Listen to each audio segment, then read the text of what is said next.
Ketika kerajaan Majapahit berada pada ambang kehancuran, keadaan pemerintah kacau balau. Para pejabat kerajaan saling berebut kekuasaan dan kekayaan. Rakyat kecil terbengkalai. Sebagai kerajaan yang pernah berjaya pada masanya, Majapahit kini berada pada titik kehancuran. Saat itulah fajar merekah dari alas gelagah wangi. Tampillah seorang pemuda yang menyampaikan risalah Nabi, menyebarkan agama dengan kitab suci, luhur dan mulia dalam budi pekerti.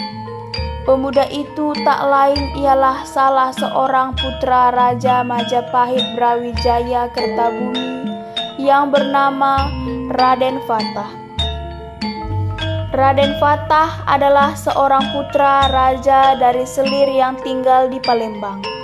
Saat dewasa, ia melakukan perjalanan ke Pulau Jawa untuk menyebarkan agama Islam. Bersama saudara tirinya, yaitu Raden Hussein, mereka berguru kepada Sunan Ngampel. Raden Fatah dan Raden Hussein menjadi santri di pesantren yang diasuh oleh Sunan Ngampel. Setelah beberapa lama menjadi santri, kedua pemuda itu tumbuh menjadi pemuda yang pemberani, berakhlak mulia, dan bercita-cita tinggi.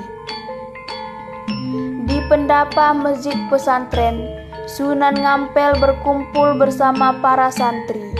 Mereka menyenandungkan lelegon ilir-ilir bersama-sama.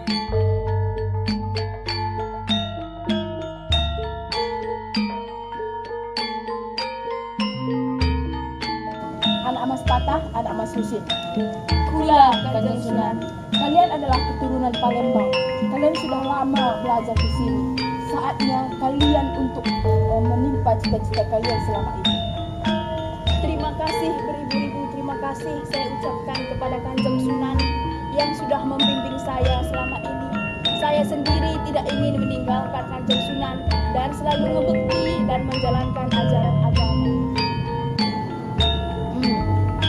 Niatmu sungguh mulia, anak Mas Fatah. Saya senang mendengarnya. Tapi apa yang menjadi cita-citamu sendiri, anak Mas? Saya bercita-cita menyebarkan agama Islam di Pulau Jawa. Dan di Pulau Jawa ini hendaknya menjadi pusat penyebaran agama Islam.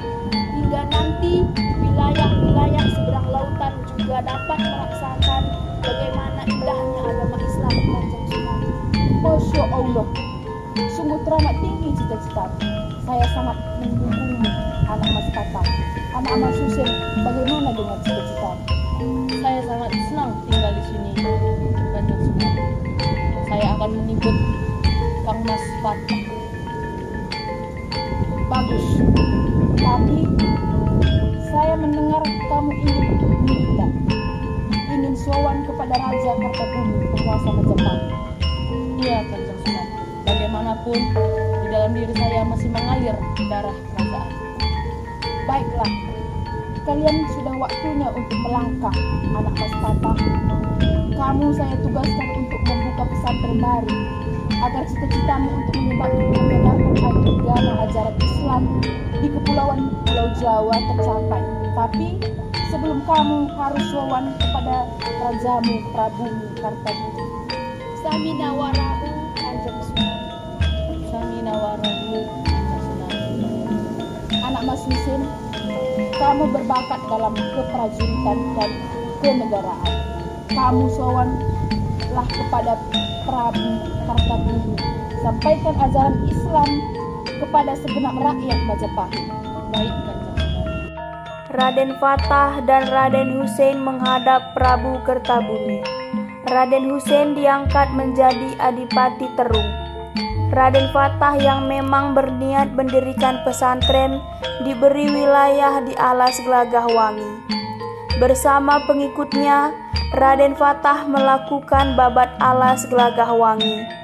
Di sana didirikanlah pesantren yang dipimpin langsung oleh Raden Fatah.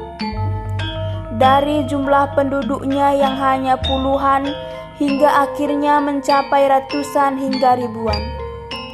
Tahun 1478 Masehi, Girindrawardhana menyerang Majapahit. Kondisi Majapahit yang memang sedang lemah dengan mudah ditaklukkan oleh Girindrawardhana. Prabu Kertabumi tewas dalam penyerbuan tersebut. Majapahit dikuasai oleh Girindrawardhana. Jatuhnya Majapahit menggerakkan hati Raden Fatah. Sekaranglah saatnya untuk mengambil kepemimpinan di tanah Jawa. Dengan restu para sunan, Raden Fatah memberangkatkan pasukan Islam untuk menyerang Girindrawardhana. Wahai segenap penduduk Gelagahwani, Majapahit telah jatuh ke tangan Girgarwana. Ayahanda Prabu Kertabumi telah mangkat. Kita sudah sekian lama membentuk diri menjadi sebuah kelompok, sebuah jamaah. Sekarang saatnya kita menunjukkan kekuatan kita, bukan kekuatan fisik, bukan kekuatan senjata, tapi kekuatan iman kita. Segenap prajurit berdiri di garis terdepan, Kanjeng Gusti. Bagus sekali.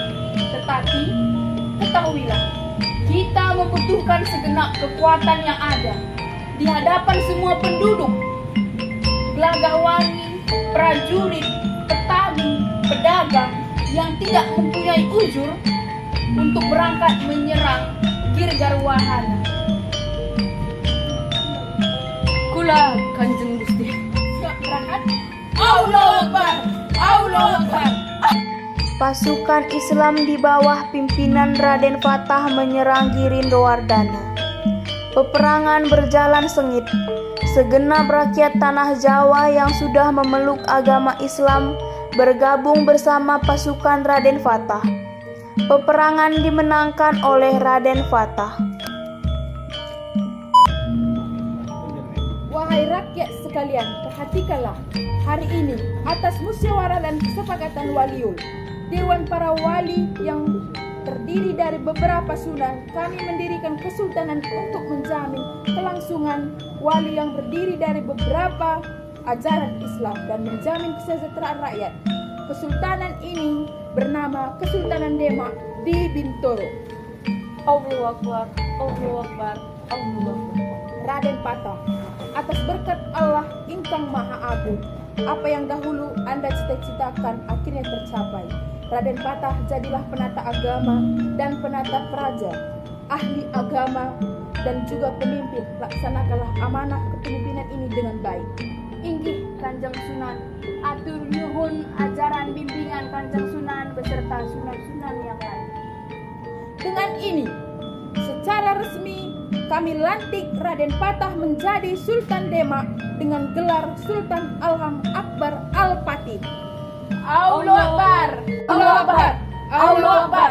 Allahu. Proses penyebaran agama Islam di Kerajaan Demak dilakukan dengan cara para wali songo menyebarkan ajaran agama Islam melalui pendekatan budaya dengan memadukan seni budaya lokal dengan ajaran Islam, seperti seni pertunjukan wayang yang dapat menarik minat para penonton untuk mempelajari agama Islam, serta penyebaran agama Islam yang dilakukan dengan sukarela tanpa adanya unsur kekerasan yang membuat para masyarakat semakin tertarik untuk masuk ke agama Islam.